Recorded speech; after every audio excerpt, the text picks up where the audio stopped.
started. Sorry for the delay, but they had quite the setup. It's going to be worth the wait, though. I am pleased to introduce two talented makers, developers, artists, and entrepreneurs. Brandon Hall, CEO of Automata Studios, and Richard Blakely, CEO of Influxis and Xerxes. Together, they're here to make an unopened box of Arduino parts into a public internet-controlled device in less than 30 minutes. So please join me in welcoming Richard and Brandon.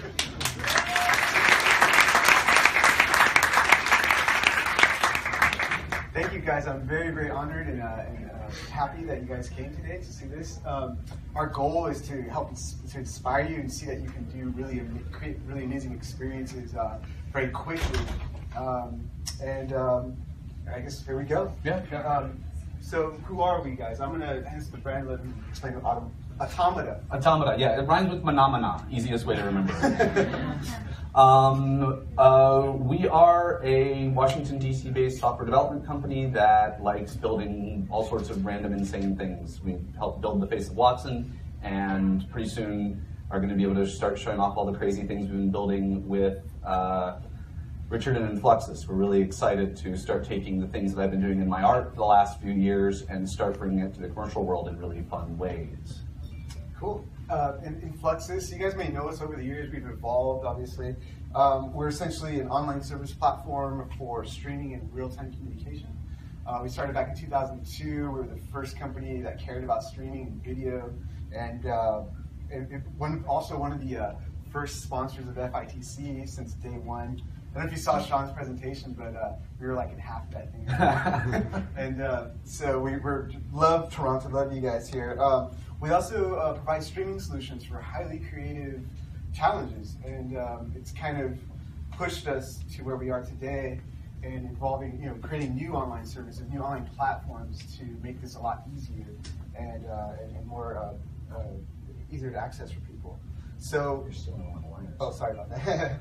So this has led us to experiential marketing. So it's so funny because us starting as a online streaming platform and real-time communications platform, you never thought that it would end up being experiential marketing, which is a new term. And essentially it means messaging you can touch, feel, or view in a physical space. And as technology becomes less virtual and more physical, and then more physical and more virtual, and it all comes together, our world is changing to this connected place.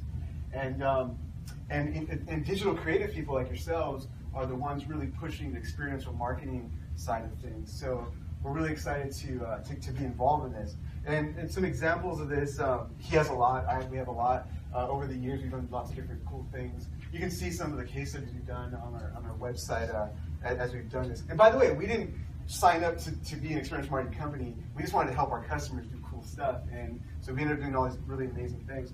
So some of my favorite ones that we've done, this is one of them. This was the Google, what was it called again? Web Lab. Chrome Web Lab. Chrome Web Labs for Google. We worked with a great team of people from Google and different agencies, and created a real-time experience. So here you can see what's going on. Hope you can hear.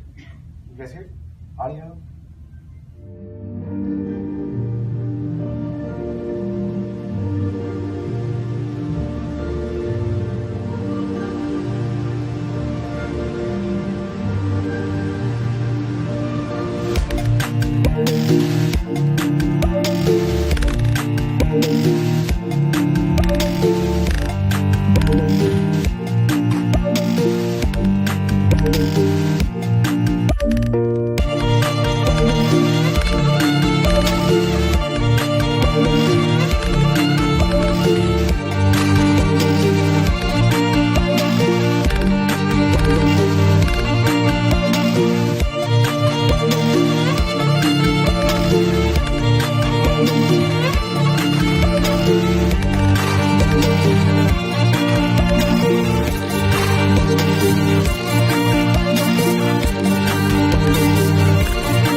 That was a really cool one. I wish I could take credit for all that. Our role in that was the real-time communications and the low latency streaming.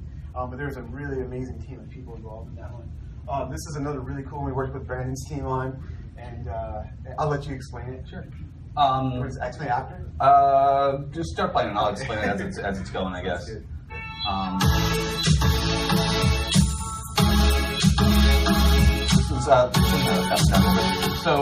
the idea here was we were taking real-time Twitter data, essentially running elections every 30 seconds, and turning the information from Twitter into a pattern that was fed live into a fabric printer. So we were literally turning the social conversation into fashion. And then a week after the Fashion Rocks event, I forget, what was the name of it? Kristen Siriano, thank you. I don't know fashion people very much. Turned it into actually 2 pieces of runway fashion. So it's really neat too, because you're walking down the runway and I go, oh, that's when Nicki Minaj went on stage, because I recognize what color and how that would affect the actual dress. So it was this combination of fashion art and a historical document all in one. Really, really fun. Yeah, and by the way, now that you remind me, in the last movies like that, people were able to control instruments and play instruments together, make music together in real time from anywhere in the world. And then the people that visited the London Museum, Science Museum, were able to experience hearing the music in real time as people were making it. Sorry, I totally skipped that. Oh, no, it's fine. That's awesome. Cool. So we've done these different things, and they're really fun. And there's lots of, I'm sure you guys have done lots of cool stuff in this field as well. But we've noticed that there's these common requirements that keep happening. The common requirements are media, real-time communication, and machine-to-machine. Every project had at least 2 of these, if not all 3. So we tried to simplify. So what is media? Video, audio, images, some sort of content management system to manage those things and when they happen, and how they happen, protocols and whatnot. And then, of course, one-to-many delivery is a normal media requirement. And then in real-time communication, there's usually a live 2-way audio, video, and data of some sort, multi-user collaboration, people getting together and doing cool stuff. Then WebSockets, like publish, subscribe type of things, asynchronous data. These are usually the real-time communication requirements.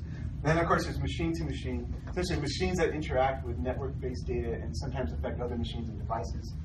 The MQTT protocol, very important. Brandon's going to discuss that in detail later.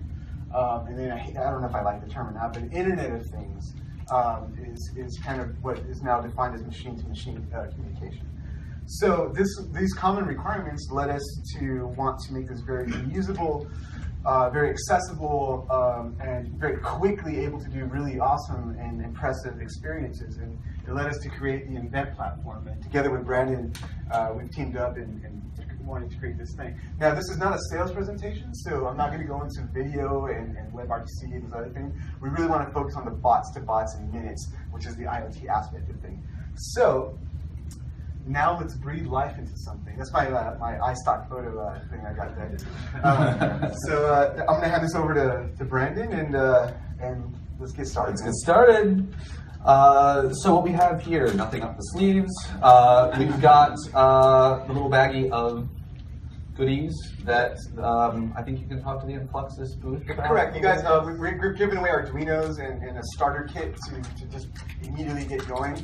So he's literally opening a fresh starter kit that we're giving away. Some LEDs. And this is for our alpha testing. And I'm going to talk about this later. We really need alpha testers really bad, and we're going to treat you guys really well if you help us. So what do we got? We got USB cable, box of Arduinos here. I really feel like a stage magician. This is awesome. I don't know what a rabbit is. So we have a brand new Arduino Uno here.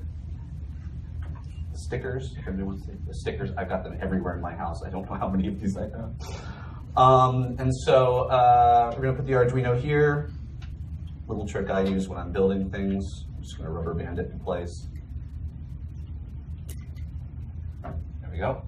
And first thing we're gonna do is just make a really, really simple circuit where we're gonna connect one of these LEDs here up to an output from the Arduino. That's the very first step. So the long pin is the positive one. I still have to say that in my head before I remember. So we're gonna see here. Trying to get at this angle is interesting. So that's 5 volt. I'm gonna set it here. In a breadboard, this stripe here, that's the positive, and then you get another stripe as the ground. So by plugging this in, I'm giving myself a whole bunch of other places I can plug in the positive, and ground. So I'm going to do, oh, I did this wrong. Of course I did. Hold on. The positive in this case is going to come from one of the digital outputs, which is pin 2. There we go. And the ground, hooked into the ground rail. And then my pin going from here to here. So it's just making a circuit going from pin 2 through to ground. And if I turn on the power going to pin 2, there we go, we'll turn on the light. Now, it's not going to do anything until I actually first have to flash it with some software. Now, the IoT platform invent from Influxis that we've been developing with them, we really wanted to focus on making getting started and getting a prototype incredibly easy. And then being able to go all the way to production and making that possible. All too often you have solutions that are like, oh, this is stupid easy, but then you can't actually take it to production. We wanted to make sure we could do both. I have a short cable. I have a longer cable. There we go. I'm glad I bring my MacGyver box of stuff sometimes. All right. You never leave the house without that box. Yeah, the TSA doesn't necessarily love me. TSA. No, that was fun going through line. Yeah. This box is full of loose electrical components. It doesn't look very good. Please don't hurt me. So we've got an Arduino, and on the software side, we've provided a sketch that does everything for you to get off the ground. It puts all of the pins on the of the Arduino online and ready to go. So I'm just going to flash it real quick with that program. I've got a checklist here because it's like NASA. I've got to make sure we do everything in the right order. So I'm going to flash it, the software, and it's done. Okay, so now we've got to put this guy online. Arduinos are an interesting little beast because they're very simple hardware. What that means is we could just put the Arduino online. They have shields to do Ethernet or whatever else, but what they're not powerful enough to do while they're also running your sketch is do good cryptography to keep everything safe. This is actually starting to become a big deal. You might have seen articles online about IoT and how it's inherently unsafe in a lot of ways. And a lot of that is because people are using tiny little microcontrollers and they're pushing to market, but they're not focusing on security. And if you're doing some big awesome install and somebody hacks into it and screws everything up and drives a robot over somebody, I don't know, it would be a problem. So we focused on security as a just core principle of how this works. So with the Arduino here, in order to get it online for our needs, we actually go through a bridge. We have a little bit of software that runs on the host computer that puts it online safely, securely, and pretty instantly. Can we switch back to this computer? The bridge you'd be able to download from our Invent platform link. So Exactly. It's very, very simple. It literally takes seconds. Just download it and install. Where's the button? There's it. I want to turn that off. So now that we have that, I'm going to log into Influxis.com. Am I online? Yes. Okay. It's in alpha, guys, so be nice to us. It is alpha, but it's awesome. Yeah, it is awesome. A's for awesome. And so I've already gone and set up a project here. It's called Demo. You fill in 2 form fields to make a project. It's really that simple. And once I'm in here,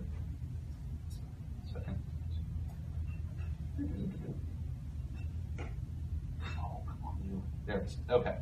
Once I'm in here, the only thing I have to do configuration-wise on my Arduino, on the for the bridge here, is to set up a simple JSON file that says what and where I'm connecting to. A core idea with the projects on this is that you've got your username, you've got your project, and then you've got your device. So we've got the username, has to do with our user, in our case Automata, and the project is Demo. My password is really secure, it's password.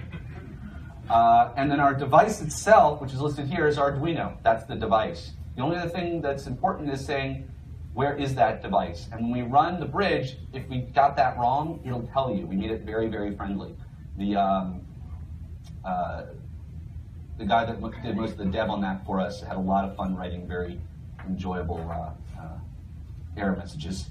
So IoT bridge, I'm going to do debug. Okay, so showing all the values, it's connected, this whole thing's online. I'm going to go back to the website here. I'm going to say, okay, pin 2. When you have pins on an Arduino, they can be in different modes. You can be as a digital in, it's a digital out, analog in, analog out. What we've done is created what we call a schema.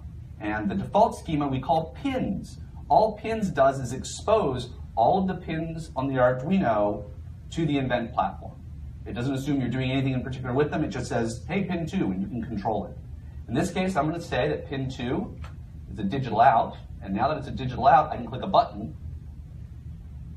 And if I did it right, I will turn on. Oop.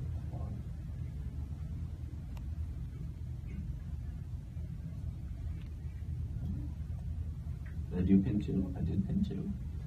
Let me check a different LED. Oh, did I really want?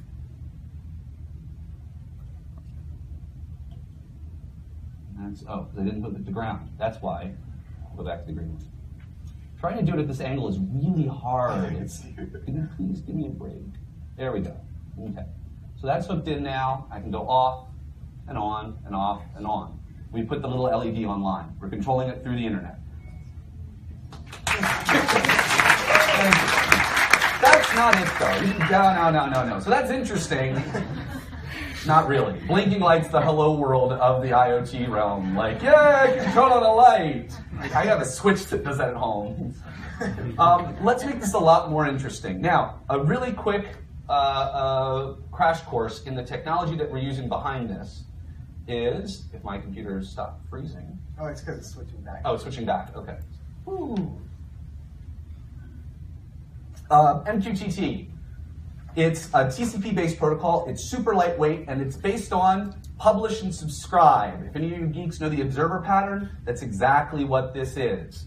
So you have devices, you have other devices, and you can publish and subscribe information. You have a topic tree. It's just like a directory tree. You can publish and subscribe at any level and set values at any level in that tree. With the Influxis Invent platform, we have it set up so that we have ACL in place, access control lists, so you can't go screw with somebody else's program. Just to be nice, to be fair. And it's per project. That's why we set a username and password per project, so that your stuff doesn't mess with anybody else's stuff, and your projects don't crosstalk either. You can use wildcards, so you can subscribe to everything below a level on the tree, or you could swap out a particular level and see anything at this level. I want anything there. So, an example of this in Influxis Invent, it's account, project, device, schema. So in the real world, I screwed that up ever so slightly, but it doesn't matter. Automata, demo, Arduino, pins, then I have to have the pin number, say 2, then value. That's all I'm doing, is I'm publishing and subscribing to that. This is subscribing and listening to the value, and then the website is publishing that value. On, off, that's it. For the analog pins, we can set values for analog in, you can do 0 to 1023. For analog out, you get PWM values 0 to 254, or 255. Let's make this do something interesting, okay? That sounds cool.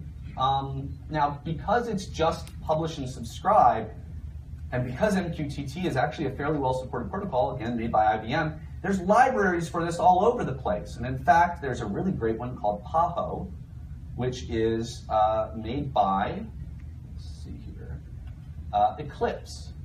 And the Paho library gives you access to all sorts of lovely, interesting things.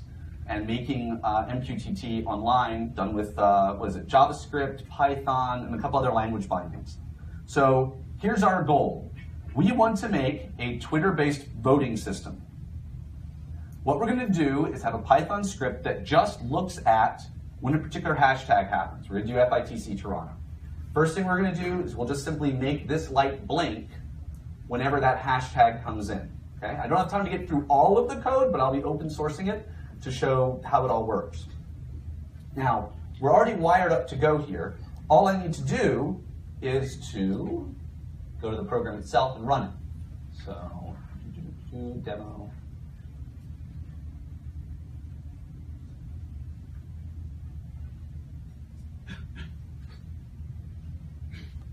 do FITC Toronto.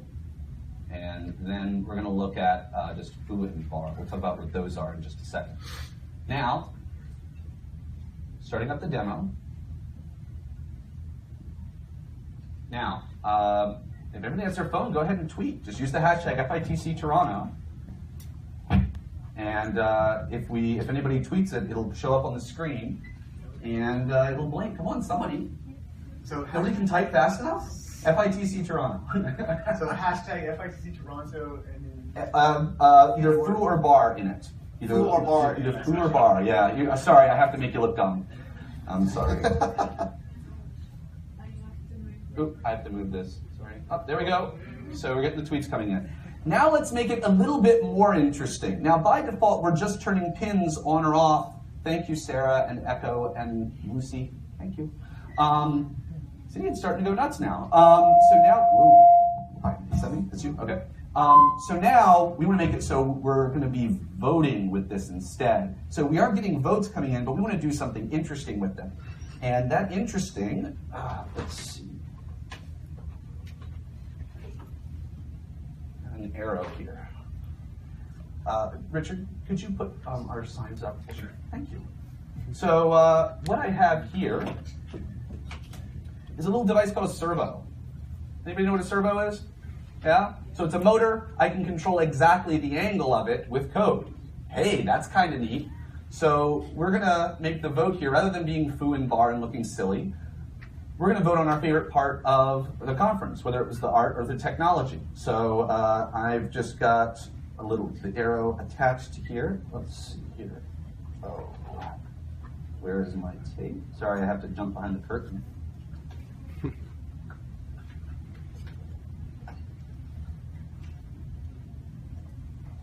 All right, there we go. Now, by default, the Influxis Invent platform is controlling things with the pin schema. However, when you're talking to servos, it's a little bit more complicated than that, and you can't just make it so that you're talking just to the pin. Instead, you have to create a servo object and talk to that servo object to set the angle you need. Now, as I mentioned, we've already provided all of the source and all the code you need for driving this thing, but we want to make it so that you can build more stuff with it. The actual edits I had to make to that source code was all of 6 lines to make it talk to the servo instead. And again, we'll be exactly providing that. Do we have the tape? I forgot about that. There's a signal noise sticker somewhere. Oh, yeah. I think it's a sticker. There was a backup plan. Yep, there we go. James White, if you're here, we love you. There we go. The little servos have a lot of torque to them, and they really fly around when you get them wired in. So for this, I just wanted to mention also, keep going. that the 6 lines of code you had to write to make this is coming in the platform the next week. Yep. So it will be automated in the interface. You don't have to worry about any of that. Exactly. This was that's kind of the great thing with this. In my mind, one of my favorite things in my mind with this is the fact that we're building real stuff with this. And so as we have different ideas, as we come up with interesting things we want to do with it, we add it to the platform. If any of you guys were in my talk, I had a little passionate bit at the end talking about platforms and how they enable making. And I really, really believe that. And it's part of the reason why I'm so excited about this one. So all I've done here is to, I feel like Julia Child up here, it's kind of fun, is I've wired in the, I forgot one bit. I've wired in the positive rail of the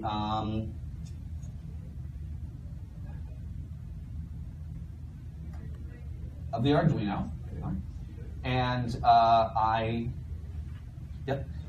I've wired positive and negative to the servo, and I've wired the data pin for it to pin number 9. Now, all I got to do here now is bring up I'm going to stop that for right now. I'm going to stop that for right now, good, and go to the ever so slightly modified Arduino code. Oh, sorry, it's changing. Keep giving me a small heart attack every time the computer's not working. I've done live demos before that have failed miserably. So So this is the demo version. The only thing that's changed up here is I'm importing servo.h, and I'm making a servo called the vote servo. And the only thing I'm doing is when a publish comes in for pin number 9, rather than sending it to pin number 9 to turn it on and off, instead I send the value to the servo object. That's all that it is. So I've just got to flash the Arduino here, and that's it. I need to work on my cackle. I don't have the mad scientist cackle down. Sorry. Okay. There we go. And then we're going to do art or tech.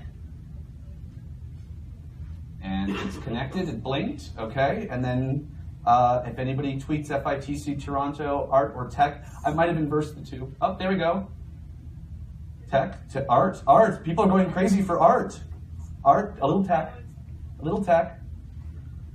Tech is on the left. Oh, did I invert them? Yeah. Analog solution to a digital problem.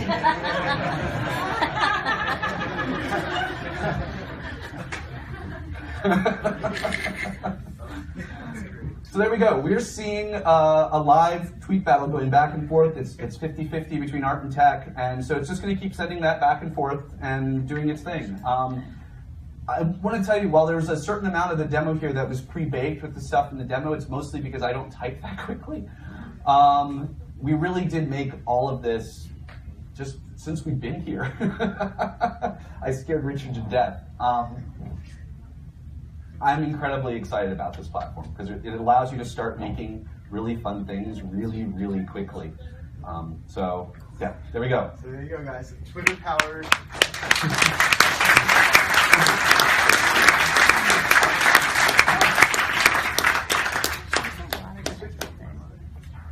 So some of the common questions that come up is like, what microcontroller do you guys support? Well, we support everything. I shouldn't say everything. We support these right now for sure, but technically everything's supported. If it runs a Unix variant or Windows, yeah. So I mean, basically, and then Arduino, pretty much anything in the Arduino family. Right now, it's explicitly the Uno R3. But that's because of the pin schema. We can support any Arduino essentially off the bat. Now that's with the secure bridge. Newer Arduinos, ones that have more powerful processors, will be coming in the future. You won't need the bridge. Exactly, you won't need the bridge once they get all the way there. So and we can talk more about this later as well. What I wanted to mention, guys, is we need people to use this platform really, really bad. We want it to be something that really makes your life awesome and opens up new possibilities, like maybe things that you've never thought of. And we're here to help. So you come to us and with challenges and kind of wanting to do something maybe it doesn't do quite yet. Well, we want it to happen, so we will literally help you make it happen. And all the things that come into the platform in terms of suggestions or challenges and we make solutions for will be, again, redistributed back to the community in the form of tutorials and interface updates and et cetera, et cetera. We really want to build a community behind it. And our alpha testers for us are gold. It doesn't cost a cent to join, it doesn't cost a cent to use it, but you will be treated like royalty. And I call it the alpha team. So there's some exclusivity there. We'll send you a nice little package. And our best alpha testers will get the work. So as work comes in for this type of different types of things, the people who are using it the most are going to be the first ones to get the work referred to them. So we are giving away these little baggies with Arduinos in them, and I don't know how many are left, maybe like 15 or so, maybe 20. We had a lot more when we started. So if you're interested in using it, you can literally start using it today with the Arduino. We have a whole package, you can get it. And if not, we have tons of extra invites that you can get from us. So please join. And then just some questions. We figured there'd be some questions, so we left a few minutes for that. So anyone? Because I did it faster than 30 minutes. Yeah. Thank you very much. You did. Thank you. There's a question back there. Yes. Would this work with little bits too, or just for? So little bits are, in case anybody knows, he's asking if it works with little bits. Little bits are a really great little platform for getting started with electronics. That's very easy and very safe. The connectors all only fit together in a way that work. I don't know if little bits have a connection that goes through a computer. If in any way it does, then it should be possible. I haven't bought little bits yet for my kids. They're already playing with circuits. So I went to go buy it for them, but they're like, "No, Daddy, I want a breadboard." Okay. Yes.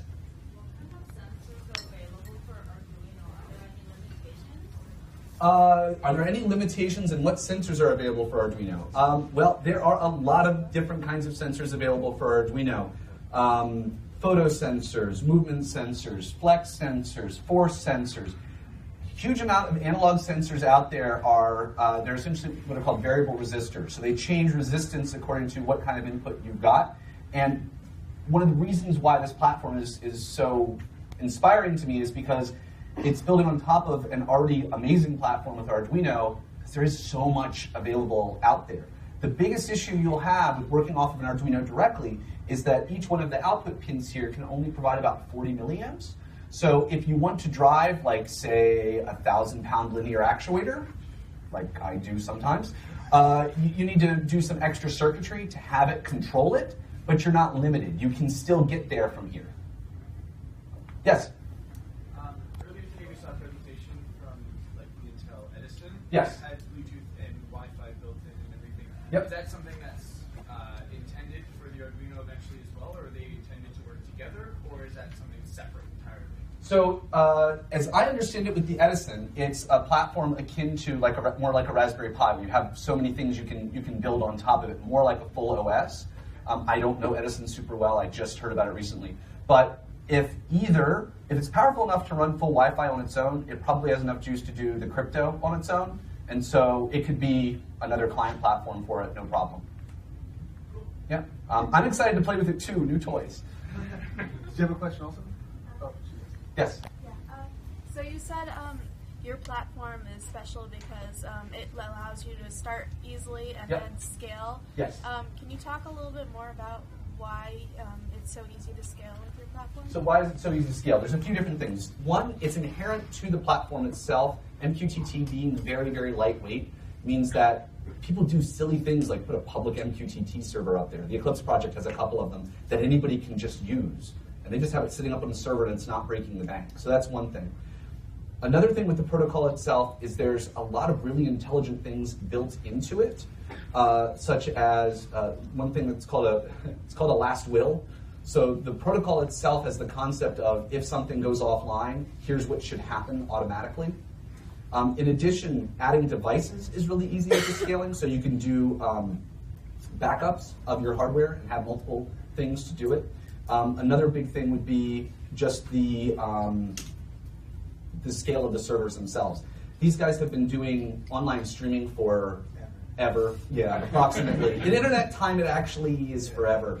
And so when I work with their server team, like, I know servers kind of well, and I talk to their team and they consistently blow me away in terms of like, oh yeah, we're going to put this on this massive pipe, we're going to scale this. So you have the combination of the expertise of this particular protocol, this particular set of hardware, and then how to scale this up to internet size. And we would love the technical challenge of that because we learn as well, in terms of if you need this global thing to focus in this region for a while and then shift to this region. We love that challenge. Yeah. So another aspect of this as well is the software that this is built on top of has native bridging technology. So the MQTT broker, which is the server that's running for the Influxis platform, has the ability to have multiple bridges. So you can have multiple peers all talking to each other to make it scale horizontally as well. I could get way into the geeky details, but I hope that sufficed. Thank you. Anybody else? Questions? Questions? Bueller? I always make that joke. Yes? How does that compare? How does Influxis invent compare to Octoblue, MeshBlue, Skynet network thing? So, first off, we started working about before those were even announced. So it was really interesting. So all these things popped up just as we were getting ready to announce this. Honestly, we were both looking at this and going, well, that's some great validation. Yeah, literally. And because they actually made the exact same technology choices that we did. They're built on MQTT. They're built on these same ways of building this. One of the biggest things, well, go ahead. I'm saying one of the biggest differences that I see is that they're just a raw technology. Our focus is on digital creatives, on digital creative solutions, which is why we combine video, WebRTC, and IoT into one elegant solution.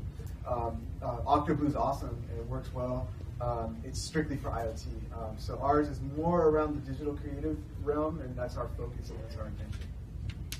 And on my end, that's like, because we do a lot of experiential marketing stuff. I know it's we got to find a better term, but when you're building stuff like that, particularly when you're building something new, the executives, the other people you're working with, if it's new, they don't get it, and you have to show them something. And being able to grab a dev, take an afternoon, read through the docs, and go, and have something to show is a huge advantage in getting this work. I've been working over the past year to bring more of this kind of work to my company, and it's a struggle because it is so new. It's a wow factor when you do get that work, but you have to push it through the companies to do it. And I think this platform is a big help for that. There was something else I was going to say, but it's gone now. Somebody else had a question. Yeah, I was just curious about, like, were you giving out these kits today? Or Yeah, we have some left. And if you see our booth here, right outside the front door here, after we can give you one. Absolutely. Please use it though. Oh, now I remember the last thing I was going to say. The other thing that like, because I've known these guys for years. We just started working together 8 months ago, like really digging in. And the very first thing they said when we started building this together was, we want to build a community. And that got me really excited because I got my start in this community speaking and writing tutorials. And so that's what we're working with these guys to do, is to really make this a platform for people. So all of this stuff that we showed off today, you'll just open source, download, go play with. And this was a lot of the same code, a lot of the way we did this was exactly what we did for this huge project for Verizon for social imprint. So, yeah. Anything else? Any questions? We have a couple minutes. Just got a couple. Good. So guys, we have free beer glasses, free t-shirts, free kits, free everything. Come see us. Yeah, and if you want to come up and talk to you, please do. Thank you.